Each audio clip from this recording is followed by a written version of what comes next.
नमस्कार। खबरों के इस बुलेटिन में तुहाडा स्वागत है। मैं हां रमाशंकर। पहला पेश ने चोणवीं खबरां। प्रधानमंत्री नरेंद्र मोदी ने नवी दिल्ली में इंडिया गेट ते कर्तव्य पथ का उद्घाटन और नेता जी सुभाष चंद्र बोस के बुत तो घुंड चुकाई की।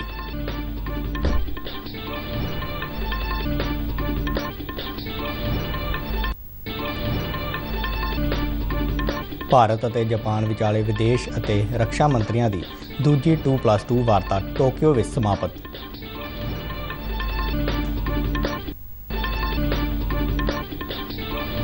बरतानिया की महारानी एलिजाबेथ का देहांत, प्रधानमंत्री मोदी वालों सोग का प्रगटावा।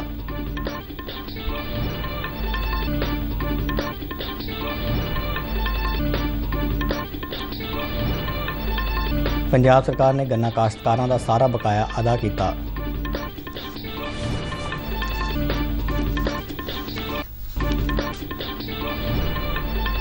पंजाब सरकार ने सड़की ढांचे लिए केंद्र सरकार को लोड़ींदे फंड मुहैया कराउण लई कहा।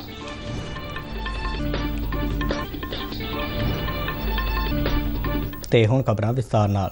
प्रधानमंत्री नरेंद्र मोदी ने कल शाम सेंट्रल विस्टा के राष्ट्रपति भवन तो इंडिया गेट तक के राह कर्तव्य पथ का उद्घाटन किया। इस राह सत्ता के केंद्र के प्रतीक वजों इस दे पहलां दे नां राजपथ नूं बदल के कर्तव्य पथ किया गया है। इस पूरे राह नूं मोदी सरकार के अहम सेंट्रल विस्टा पुनर विकास प्रोजेक्ट तहत मुड़ तो बनाया गया है। प्रधानमंत्री नरेंद्र मोदी ने इस मौके इंडिया गेट ते नेता जी सुभाष चंद्र बोस के बुत तो घुंड चुकाई भी की। इंडिया गेट कोल छतरी हेठां नेता जी सुभाष चंद्र बोस का 28 फुट उच्चा ग्रेनाइट का बुत स्थापित किया गया है। इस मौके अपने संबोधन में प्रधानमंत्री नरेंद्र मोदी ने कहा कि आज़ादी का अमृत महोत्सव में देश को अज एक नवी प्रेरणा और नवी ऊर्जा मिली है। उन्होंने कहा कि अज असीं बीते हुए कल को छड्ड के आने वाले कल दी तस्वीरों में नवे रंग भर रहे हैं। प्रधानमंत्री मोदी ने कहा कि अज हर पासे जिहड़ी नवी रोशनी दिख रही है वो नवे भारत के आत्म विश्वास की रोशनी है।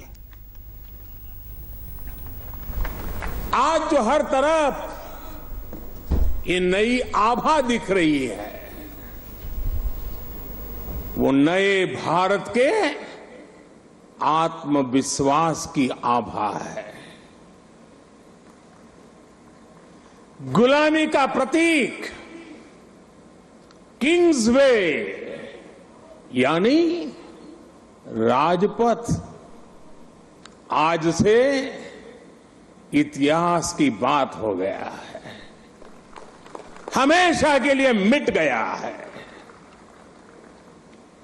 आज कर्तव्य पथ के रूप में नए इतिहास का सृजन हुआ है।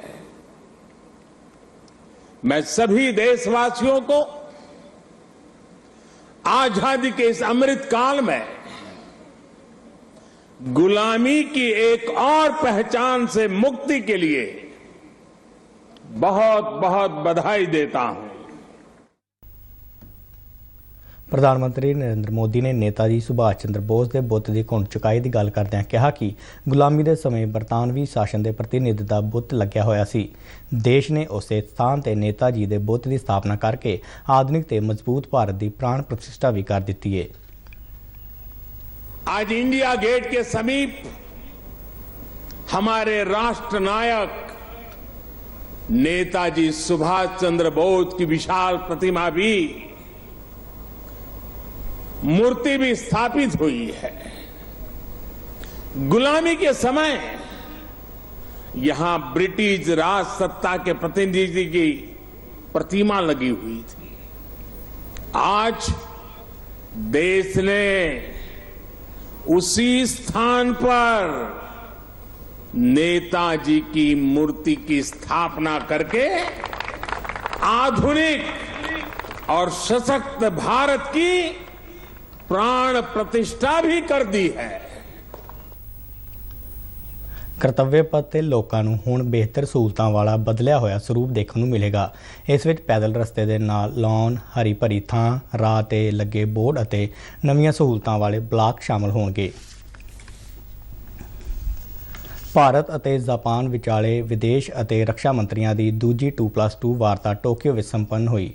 विदेश मंत्री डॉक्टर एस जयशंकर ने कहा कि भारत और जापान एक नियम आधारित व्यवस्था को उत्साहित करने और कौमांतरी कानूनों का सन्मान करने और आम नागरिकों की सुरक्षा लिए वचनबद्ध ने। ਵਾਰਤਾ ਮਗਰੋਂ ਡਾਕਟਰ ਜੈਸ਼ੰਕਰ ਨੇ ਕਿਹਾ ਕਿ ਕੋਵਿਡ ਮਹਾਮਾਰੀ ਦੇ ਮਗਰੋਂ ਆਸਾਨ ਅਤੇ ਵਿਸ਼ਵਾਸ ਵਾਲੀ ਸਪਲਾਈ ਲੜੀ ਬਣਾਉਣ ਦੀ ਲੋੜ ਹੈ। ਵਿਦੇਸ਼ ਮੰਤਰੀ ਨੇ ਭਾਰਤ ਅਤੇ ਜਾਪਾਨ ਲਈ ਵਿਦੇਸ਼ ਨੀਤੀ ਅਤੇ ਸੁਰੱਖਿਆ ਮਾਮਲਿਆਂ ਉੱਪਰ ਵਧੇਰੇ ਸਹਿਯੋਗ ਕਰਨ ਦੀ ਲੋੜ ਤੇ ਜ਼ੋਰ ਦਿੱਤਾ। ਉਹਨਾਂ ਦੱਸਿਆ ਕਿ ਭਾਰਤ ਅਤੇ ਜਾਪਾਨ ਸਾਈਬਰ ਸੁਰੱਖਿਆ 5G ਨੈਟਵਰਕ ਦਾ ਪਸਾਰ ਬਾਰੇ ਮਿਲ ਕੇ ਕੰਮ ਕਰ ਰਹੇ ਨੇ। ਰੱਖਿਆ ਮੰਤਰੀ ਰਾਜਨਾਥ ਸਿੰਘ ਨੇ ਕਿਹਾ ਕਿ ਭਾਰਤ ਅਤੇ ਜਾਪਾਨ ਵਿਸ਼ੇਸ਼ ਰਣਨੀਤਕ ਤੇ ਕੌਮਾਂਤਰੀ ਸਾਂਝੇਦਾਰੀ ਦੀ ਦਿਸ਼ਾ ਵੱਲ ਅੱਗੇ ਵਧ ਰਹੇ ਨੇ। ਉਹਨਾਂ ਕਿਹਾ ਕਿ ਭਾਰਤ ਅਤੇ ਜਾਪਾਨ ਦੇ ਡਿਪਲੋਮੈਟਿਕ ਸੰਬੰਧਾਂ ਦੀ ਸਥਾਪਨਾ ਦੇ 70 ਸਾਲ ਪੂਰੇ ਹੋਣ ਵਜੋਂ ਇਹ ਸਾਲ ਮਹੱਤਵਪੂਰਨ ਹੈ। ਕੇਂਦਰੀ ਸਿੱਖਿਆ ਮੰਤਰੀ ਧਰਮੇਂਦਰ ਪ੍ਰਧਾਨ ਨੇ ਅਮਰੀਕੀ ਸੰਸਥਾਨਾਂ ਅਤੇ ਕੰਪਨੀਆਂ ਨੂੰ ਤੇਜ਼ੀ ਨਾਲ ਬਦਲ ਰਹੇ ਸਿੱਖਿਆ ਅਤੇ ਕੌਸ਼ਲ ਦੇ ਵਾਤਾਵਰਣ ਵਿੱਚ ਭਾਰਤ ਨਾਲ ਸਾਂਝੇਦਾਰੀ ਕਰਨ ਦਾ ਸੱਦਾ ਦਿੱਤਾ ਹੈ। ਧਰਮੇਂਦਰ ਪ੍ਰਧਾਨ ਅਮਰੀਕਾ ਭਾਰਤ ਵਪਾਰ ਸੰਘ ਅਤੇ ਦੱਖਣ ਏਸ਼ੀਆ ਦੇ ਅਮਰੀਕੀ ਚੈਂਬਰ ਆਫ ਕਾਮਰਸ ਵੱਲੋਂ ਆਯੋਜਿਤ ਇੰਡੀਆ ਆਈਡੀਆਜ਼ ਸਿਖਰ ਵਾਰਤਾ ਵਿੱਚ ਹਿੱਸਾ ਲੈ ਰਹੇ ਸਨ। ਉਹਨਾਂ ਕਿਹਾ ਕਿ ਸਿੱਖਿਆ ਅਤੇ ਕੌਸ਼ਲ ਵਿਕਾਸ ਭਾਰਤ ਅਮਰੀਕੀ ਸੰਬੰਧਾਂ ਦਾ ਮਹੱਤਵਪੂਰਨ ਧੁਰਾ ਹੈ। ਰਾਸ਼ਟਰੀ ਸਿੱਖਿਆ ਨੀਤੀ ਬਾਰੇ ਧਰਮੇਂਦਰ ਪ੍ਰਧਾਨ ਨੇ 21ਵੀਂ ਸਦੀ ਦੇ ਸਿੱਖਿਆਰਥੀਆਂ ਨੂੰ ਸਸ਼ਕਤ ਬਣਾਉਣ ਅਤੇ ਭਵਿੱਖ ਲਈ ਕਾਰਜ-ਬਲ ਦੇ ਨਿਰਮਾਣ ਵਿੱਚ ਭੂਮਿਕਾ ਬਾਰੇ ਵਿਸਥਾਰ ਨਾਲ ਜਾਣਕਾਰੀ ਦਿੱਤੀ। ਸਿੱਖਿਆ ਮੰਤਰੀ ਨੇ ਕਿਹਾ ਕਿ ਪ੍ਰਧਾਨ ਮੰਤਰੀ ਨਰਿੰਦਰ ਮੋਦੀ ਦੀ ਅਗਵਾਈ ਵਿੱਚ ਭਾਰਤ ਆਪਣੇ ਨੌਜਵਾਨਾਂ ਦੇ ਕੌਸ਼ਲ ਵਿਕਾਸ ਤੇ ਇਸ ਨੂੰ ਹੋਰ ਬਿਹਤਰ ਬਣਾਉਣ ਲਈ ਯਤਨ ਕਰ ਰਿਹਾ ਹੈ। ਰੱਖਿਆ ਮੰਤਰਾਲਾ ਨੇ ਕਿਹਾ ਹੈ ਕਿ ਲੱਦਾਖ ਵਿੱਚ ਗੋਗਰਾ ਹੌਟ ਸਪ੍ਰਿੰਗ ਖੇਤਰ ਵਿੱਚ ਭਾਰਤੀ ਅਤੇ ਚੀਨੀ ਫੌਜੀਆਂ ਨੇ ਤਾਲਮੇਲ ਅਤੇ ਯੋਜਨਾਬੱਧ ਤਰੀਕੇ ਨਾਲ ਪਿੱਛੇ ਹਟਣਾ ਸ਼ੁਰੂ ਕਰ ਦਿੱਤਾ ਹੈ।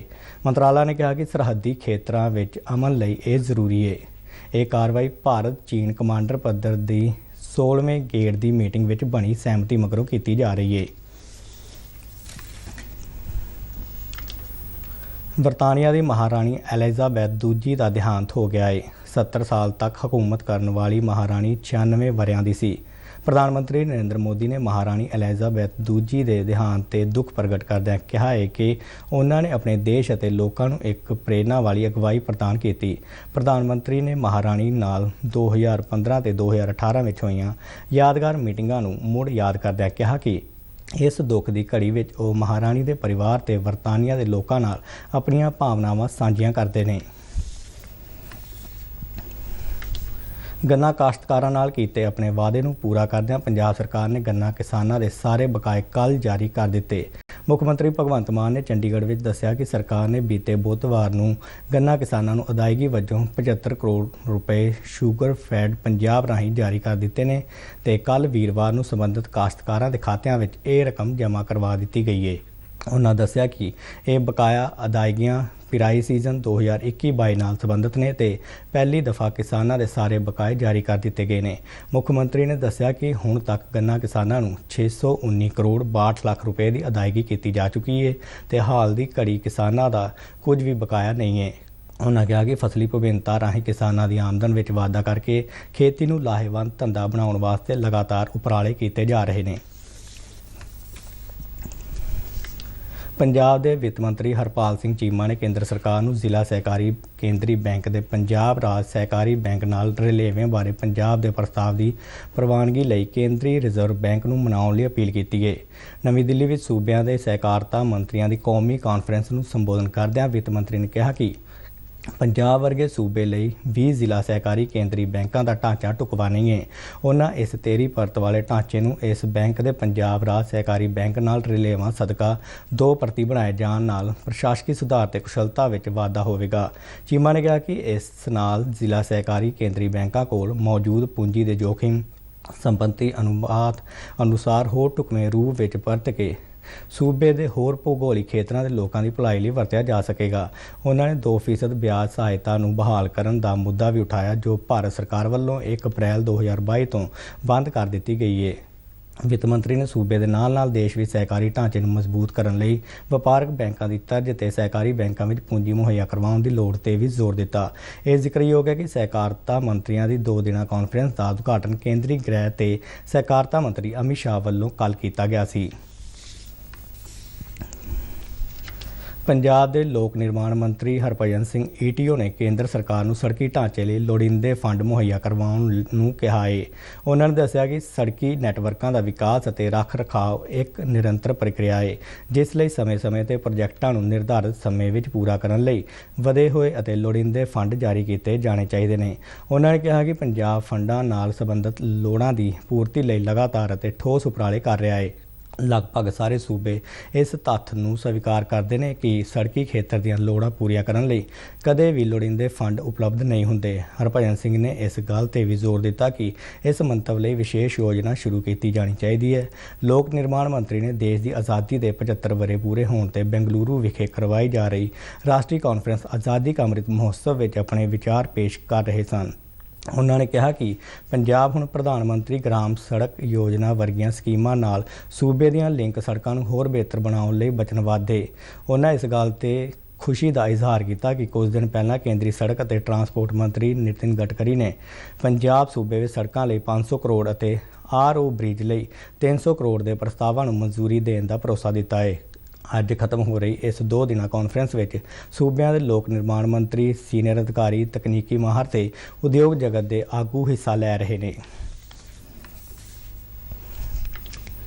PRTC ਦੇ ਬੇੜੇ ਵਿੱਚ 219 ਨਵੀਆਂ ਬੱਸਾਂ ਸ਼ਾਮਲ ਕੀਤੀਆਂ ਜਾਣਗੀਆਂ। ਇਹ ਜਾਣਕਾਰੀ ਪੰਜਾਬ ਦੇ ਟਰਾਂਸਪੋਰਟ ਮੰਤਰੀ ਲਾਲਜੀਤ ਸਿੰਘ ਭੁੱਲਰ ਨੇ ਸਰਹੱਦੀ ਕਸਬੇ ਪੱਟੀ ਤੋਂ ਚੰਡੀਗੜ੍ਹ ਲਈ ਵਾਤਾਨੁਕੂਲ ਵੋਲਵੋ ਬੱਸ ਸੇਵਾ ਸ਼ੁਰੂ ਕਰਨ ਮਗਰੋਂ ਪੱਤਰਕਾਰ ਨਾਲ ਗੱਲਬਾਤ ਕਰਦਿਆਂ ਦਿੱਤੀ। ਉਹਨਾਂ ਨੇ ਕਿਹਾ ਕਿ ਥੋੜ੍ਹੇ ਦਿਨਾਂ ਵਿੱਚ ਹੀ ਡਰਾਈਵਰਾਂ ਤੇ ਕੰਡਕਟਰਾਂ ਦੀ ਕਮੀ ਪੂਰੀ ਕਰ ਦਿੱਤੀ ਜਾਵੇਗੀ, ਜਿਸ ਨਾਲ ਪੰਜਾਬ ਦੀਆਂ ਸੜਕਾਂ ਉੱਤੇ ਸਰਕਾਰੀ ਬੱਸਾਂ ਦੀ ਆਮਦ ਹੋਰ ਵੱਧ ਜਾਵੇਗੀ। ਦਿੱਲੀ ਹਵਾਈ ਅੱਡੇ ਲਈ ਸ਼ੁਰੂ ਕੀਤੀ ਗਈ ਬੱਸ ਸੇਵਾ ਬਾਰੇ ਬੋਲਦਿਆਂ ਉਹਨਾਂ ਕਿਹਾ ਕਿ ਇਹਨਾਂ ਬੱਸਾਂ ਦੀ ਬਦੌਲਤ ਇੱਕ ਹੀ ਪਰਿਵਾਰ ਦੇ ਰੋਜ਼ਾਨਾ ਚੱਲਦੇ 80 ਫੇਰੇ ਘੱਟ ਕੇ 20 ਰਹਿ ਗਏ ਨੇ। ਸਰਕਾਰੀ ਬੱਸਾਂ ਚੱਲਣ ਨਾਲ ਕਿਰਾਇਆ 3000 ਰੁਪਏ ਪ੍ਰਤੀ ਸਵਾਰੀ ਤੋਂ ਘੱਟ ਕੇ 1900 ਹੋ ਗਿਆ ਹੈ। ਪੱਟੀ ਤੋਂ ਚੰਡੀਗੜ੍ਹ ਲਈ AC ਵੋਲਵੋ ਬੱਸ ਸਵੇਰੇ 4:30 ਵਜੇ ਪੱਟੀ ਤੋਂ ਵਾਇਆ ਅੰਮ੍ਰਿਤਸਰ ਜਲੰਧਰ ਹੁੰਦਿਆਂ 10 ਵਜੇ ਚੰਡੀਗੜ੍ਹ ਪੁੱਜੇਗੀ ਅਤੇ ਚੰਡੀਗੜ੍ਹ ਤੋਂ ਸ਼ਾਮ 5:40 ਤੇ ਉਸੇ ਰਸਤੇ ਪੱਟੀ ਨੂੰ ਵਾਪਸੀ ਕਰੇਗੀ। ਇੱਕ ਪਾਸੇ ਦਾ ਕਿਰਾਇਆ 770 ਰੁਪਏ ਹੋਵੇਗਾ। ਪੰਜਾਬ ਪੁਲਿਸ ਨੇ ਕੈਨੇਡਾ ਸਥਿਤ ਗੈਂਗਸਟਰ ਲਖਵੀਰ ਸਿੰਘ ਉਰਫ ਲੰਡਾ ਅਤੇ ਪਾਕਿਸਤਾਨ ਸਥਿਤ ਗੈਂਗਸਟਰ ਹਰਵਿੰਦਰ ਸਿੰਘ ਰਿੰਦਾ ਵੱਲੋਂ ਸਾਂਝੇ ਤੌਰ ਤੇ ਚਲਾਏ ਜਾ ਰਹੇ ISI ਦੀ ਹਮਾਇਤ ਪ੍ਰਾਪਤ ਅੱਤਵਾਦੀ ਮੋਡਿਊਲ ਨੂੰ ਵੱਡਾ ਝਟਕਾ ਦਿੱਤਾ ਹੈ। ਡਾਇਰੈਕਟਰ ਜਨਰਲ ਪੁਲਿਸ ਗੌਰਵ ਯਾਦਵ ਨੇ ਚੰਡੀਗੜ੍ਹ ਵਿੱਚ ਦੱਸਿਆ ਕਿ ਪੁਲਿਸ ਨੇ ਇਹਨਾਂ ਦੋਹਾਂ ਗੈਂਗਸਟਰਾਂ ਦੇ 3 ਸਾਥੀਆਂ ਨੂੰ ਗ੍ਰਿਫਤਾਰ ਕੀਤਾ ਹੈ। ਇਸ ਤੋਂ ਇਲਾਵਾ ਘੱਟੋ ਘੱਟ 25 ਹੋਰ ਸਾਥੀਆਂ ਦੀ ਪਛਾਣ ਕੀਤੀ ਗਈ ਹੈ, ਜਿਹੜੇ ਪੰਜਾਬ ਅਤੇ ਨੇੜਲੇ ਸੂਬਿਆਂ ਵਿੱਚ ਗੈਰ ਕਾਨੂੰਨੀ ਗਤੀਵਿਧੀਆਂ ਨੂੰ ਅੰਜਾਮ ਦੇਣ ਵਿੱਚ ਉਹਨਾਂ ਦੀ ਮਦਦ ਕਰ ਰਹੇ ਨੇ। ਗੌਰਵ ਯਾਦਵ ਨੇ ਕਿਹਾ ਕਿ ਗ੍ਰਿਫਤਾਰ ਵਿਅਕਤੀਆਂ ਵਿੱਚ ਨਛੱਤਰ ਸਿੰਘ ਵੀ ਸ਼ਾਮਲ ਹੈ, ਜਿਸ ਨੇ ਕੁਰੂਕਸ਼ੇਤਰ ਦੇ ਸ਼ਾਹਬਾਦ ਵਿੱਚ IED ਪਲਾਨ ਕੀਤਾ ਸੀ।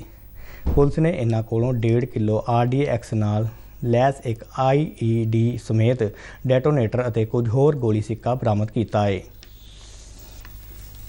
ਪੰਜਾਬ ਪੁਲਿਸ ਨੇ ਅੱਜ ਇੱਕ ਬਹੁਤ ਵੱਡਾ ਟੈਰਰ ਮੋਡਿਊਲ ਜਿਹੜਾ ISI ਬੈਕਡ ਸੀਗਾ ਬਸਟ ਕੀਤਾ ਹੈ with the arrest of 3 persons, ਜਿਸ ਦਾ ਮੇਨ ਪਰਪੈਟਰੇਟਰ ਲਖਬੀਰ ਸਿੰਘ ਲੰਡਾ ਬਾਹਰੋਂ ਉਸ ਨੂੰ ਕੰਟਰੋਲ ਕਰ ਰਿਹਾ ਸੀਗਾ ਤੇ ਹਰਵਿੰਦਰ ਰਿੰਦਾ ਜਿਹੜਾ ਪਾਕਿਸਤਾਨ ਬੇਸਡ ਟੈਰਰਿਸਟ ਹੈਗਾ ਤਾਰਾ ਉਸ ਦੇ ਨਾਲ ਜੁੜਿਆ ਸੀ।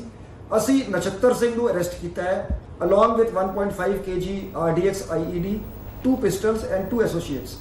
ਇਨਵੈਸਟੀਗੇਸ਼ਨਸ ਤੋਂ ਪਤਾ ਲੱਗਿਆ ਹੈ ਕਿ ਜਿਹੜੀ ਹਰਿਆਣਾ ਪੁਲਿਸ ਨੇ 4 ਅਗਸਤ ਨੂੰ ਕੁਰੂਕਸ਼ੇਤਰਾ ਦੇ ਵਿੱਚ ਸ਼ਾਹਬਾਦ ਏਰੀਆ 'ਚ IED ਰਿਕਵਰ ਕੀਤੀ ਸੀ, ਉਸ ਦੇ ਵਿੱਚ ਨਛੱਤਰ ਸਿੰਘ ਦਾ ਇੰਪੋਰਟੈਂਟ ਰੋਲ ਸੀ। BSF ਨੇ ਅਬੋਹਰ ਸੈਕਟਰ ਵਿੱਚ ਕੰਡਿਆਲੀ ਤਾਰ ਤੋਂ ਵਾਪਸ ਆ ਰਹੇ ਇੱਕ ਟਰੈਕਟਰ ਵਿੱਚੋਂ 1 ਕਿਲੋ 80 ਗ੍ਰਾਮ ਨਸ਼ੀਲਾ ਪਦਾਰਥ ਬਰਾਮਦ ਕੀਤਾ ਹੈ, ਜਿਹੜਾ 2 ਬੋਤਲਾਂ ਵਿੱਚ ਭਰਿਆ ਹੋਇਆ ਸੀ। ਟਰੈਕਟਰ ਨਾਲ ਸੰਬੰਧਿਤ ਵਿਅਕਤੀ ਨੂੰ ਆਪਣੀ ਹਿਰਾਸਤ ਵਿੱਚ ਲੈ ਕੇ ਕਾਨੂੰਨੀ ਕਾਰਵਾਈ ਵਾਸਤੇ ਸਥਾਨਕ ਪੁਲਿਸ ਤੇ ਸੰਬੰਧਿਤ ਏਜੰਸੀਆਂ ਨਾਲ ਰਾਬਤਾ ਕਾਇਮ ਕੀਤਾ ਹੈ। Vajra army wives welfare association ਦੀ ਜ਼ੋਨਲ ਪ੍ਰੈਜ਼ੀਡੈਂਟ ਰਾਣੀ ਸ਼ਰਮਾ ਨੇ ਜਲੰਧਰ ਦੇ ਮਿਲਟਰੀ ਹਸਪਤਾਲ ਵਿੱਚ ਅਰਲੀ ਇੰਟਰਵੈਂਸ਼ਨ ਸੈਂਟਰ ਦਾ ਉਦਘਾਟਨ ਕੀਤਾ। ਬੱਚਿਆਂ ਵਿੱਚ ਗੰਭੀਰ ਬਿਮਾਰੀਆਂ ਇੱਕ ਚਿੰਤਾ ਦਾ ਵਿਸ਼ਾ ਹੈ ਤੇ ਖੋਜ ਵਿੱਚ ਇਹ ਸਾਹਮਣੇ ਆਇਆ ਹੈ ਕਿ ਜਨਮ ਤੋਂ 6 ਸਾਲ ਤੱਕ ਦੇ ਬੱਚਿਆਂ ਦੀ ਸਥਿਤੀ ਨਾਜ਼ੁਕ ਹੁੰਦੀ ਹੈ ਤੇ ਇਹਨਾਂ ਦੀਆਂ ਸਮੱਸਿਆਵਾਂ ਵੱਲ ਵਿਸ਼ੇਸ਼ ਧਿਆਨ ਦੇਣ ਦੀ ਲੋੜ ਹੈ। ਨਵੇਂ ਸ਼ੁਰੂ ਹੋਏ ਇਸ ਸੈਂਟਰ ਨਾਲ ਬੱਚਿਆਂ ਦੇ ਜੀਵਨ ਮਿਆਰ ਨੂੰ ਸੁਧਾਰਨ ਵਿੱਚ ਮਦਦ ਮਿਲੇਗੀ ਤੇ ਜਨਮ ਤੋਂ ਪੈਦਾ ਹੋਏ ਵਿਕਾਰਾਂ ਨੂੰ ਦੂਰ ਕਰਨ ਵਿੱਚ ਵੀ ਇਹ ਸੈਂਟਰ ਸਹਾਈ ਹੋਵੇਗਾ। ਮਿਲਟਰੀ ਹਸਪਤਾਲ ਵਿੱਚ ਪੈਦਾ ਹੋਏ ਬੱਚੇ ਜਾਂ OPD ਲਈ ਆਉਣ ਵਾਲੇ ਬੱਚਿਆਂ ਨੂੰ ਇਹ ਸਹੂਲਤ ਹਾਸਲ ਹੋਵੇਗੀ ਤੇ ਜੇ ਕਿਸੇ ਨੂੰ ਜਾਂਚ ਦੌਰਾਨ ਕੋਈ ਰੋਗ ਪਾਇਆ ਗਿਆ ਤਾਂ ਉਸ ਨੂੰ ਅਰਲੀ ਇੰਟਰਵੈਂਸ਼ਨ ਸੈਂਟਰ ਵਿੱਚ ਦਾਖਲ ਕੀਤਾ ਜਾਵੇਗਾ। ਜਲੰਧਰ ਦਾ ਪ੍ਰਸਿੱਧ ਬਾਬਾ ਸੋਡਲ ਮੇਲਾ ਅੱਜ ਤੋਂ ਸ਼ੁਰੂ ਹੋ ਗਿਆ ਹੈ। ਅੱਜ ਤੜਕਸਾਰ ਤੋਂ ਹੀ ਸ਼ਰਧਾਲੂ ਬਾਬਾ ਸੋਡਲ ਦੇ ਦਰਸ਼ਨਾਂ ਲਈ ਪਹੁੰਚ ਰਹੇ ਨੇ। ਮੇਲੇ ਲਈ ਪੁਲਿਸ ਪ੍ਰਸ਼ਾਸਨ ਨੇ ਸਾਰੇ ਪ੍ਰਬੰਧ ਕੀਤੇ ਹੋਏ ਨੇ। ਸੋਡਲ ਮੇਲੇ ਵਿੱਚ ਹਰ ਸਾਲ ਤਕਰੀਬਨ 3 ਤੋਂ 4 ਲੱਖ ਸ਼ਰਧਾਲੂ ਹਾਜ਼ਰੀ ਭਰਦੇ ਨੇ। ਖਬਰਾਂ ਦੇ ਬੁਲਟਨ ਸਾਡੇ ਦਰਸ਼ਕ RNU DDK ਜਲੰਧਰ ਦੇ YouTube ਚੈਨਲ, Facebook ਪੇਜ ਅਤੇ Twitter ਹੈਂਡਲ ਤੇ ਵੀ ਦੇਖ ਸਕਦੇ ਨੇ। ਤੇ ਇਸ ਦੇ ਨਾਲ ਹੀ ਖਬਰਾਂ ਦਾ ਬੁਲਟਨ ਖਤਮ ਹੋਇਆ। ਇਜਾਜ਼ਤ ਦਿਓ। ਨਮਸਕਾਰ।